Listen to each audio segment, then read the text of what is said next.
As many of you guys know, the Betrayal at Cloud City set was released yesterday, or at least the images, and the official announcement was released on behalf of LEGO from their shop at home on their Twitter, Instagram, all that kind of stuff. And today I wanted to talk a little bit about the question of, is this set overpriced? Now, this is not a UCS set, at least to my knowledge, although it does have a similar box art. It should be noted that in the description on the official LEGO website of set number 75222, which is Betrayal at Cloud City, it does not mention Ultimate Collectors or UCS anywhere in its description, so for that reason I'm not going to be calling it a UCS set. So the official price point for the set is $349.99, including 18 minifigures who are Han Solo, 2 Princess Leias, Luke Skywalker, Chewbacca, C-3PO, Lando Calrissian, Lobot, 2 Cloud City guards, 2 Cloud City car pilots, Leia again in the Hoth outfit, Darth Vader, a Boba Fett, 2 Stormtroopers, and an Ugnaught plus R2-D2 and an IG-88 droid. Technically, there are 20 figures, 18 figures, and then 2 figures being the droids. There's also quite a bit of sections. I'm not going to be going too much into it. If you guys want to go ahead and check out my announcement video of this set,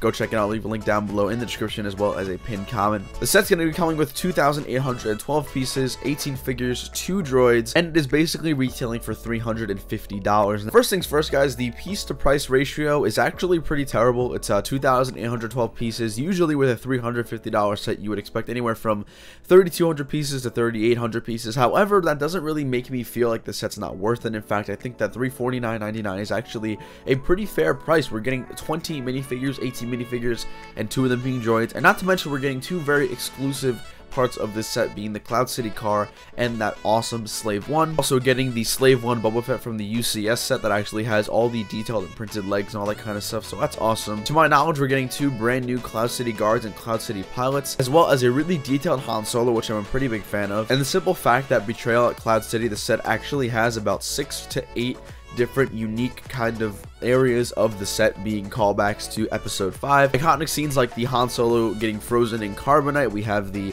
Darth Vader and Luke duel on the catwalk. We do have the dining table. We have the landing pad.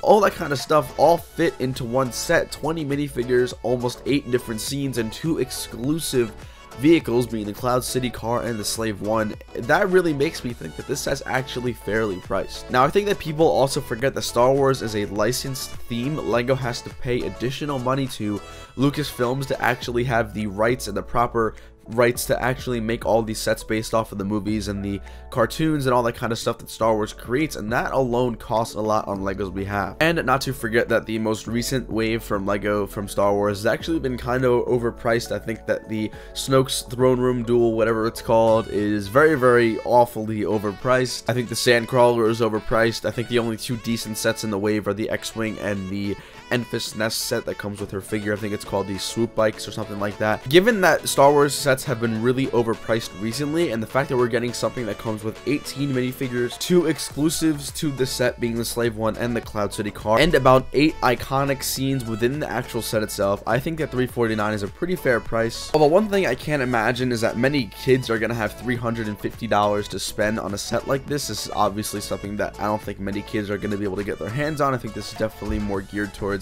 the older audience who do have the funds to actually spend on this, but I think that this set's actually great. I think that $349 is a fair price. I honestly would have loved $300. I think that $300 would have been a no-brainer for me to go ahead and pick this up on day 1 of its release on September 13th for VIPs and October 1st for any normal person. But I think you really have to take into account the minifigures that come in this set. We have a lot of really cool, really detailed minifigures. Obviously, one of the things that I'm kind of disappointed is that the Leia actually has the same face for both of her figures, which is a little bit of a nitpick. I think you also have to remember that the Han Solo legs are printed phenomenally. I think that's really awesome. Going through the list of all the minifigures, I mean, we're getting some really awesome minifigures. We're getting a really classic Lando, which I'm happy. We're getting a brand new Ugnaught. We're getting some awesome new Bespin guards and some Cloud City pilots. And we're also getting 2 of the Stormtroopers that are from the Imperial Trooper Battle Pack, which is always great to have. One thing I do want to say is, don't let the piece count throw you guys off. Do not just say, oh, it's only 2,800 pieces for $350.